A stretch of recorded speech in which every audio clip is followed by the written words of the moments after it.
సిలువలో సాగింది యాత్ర,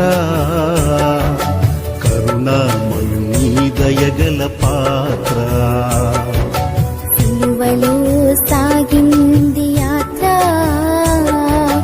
కరుణామయుని దయగల పాత్ర. ఇది ఎవరి కోసమో, ఈ జగతి కోసమే, ఈ జనుల కోసమే సిలువలో సాగింది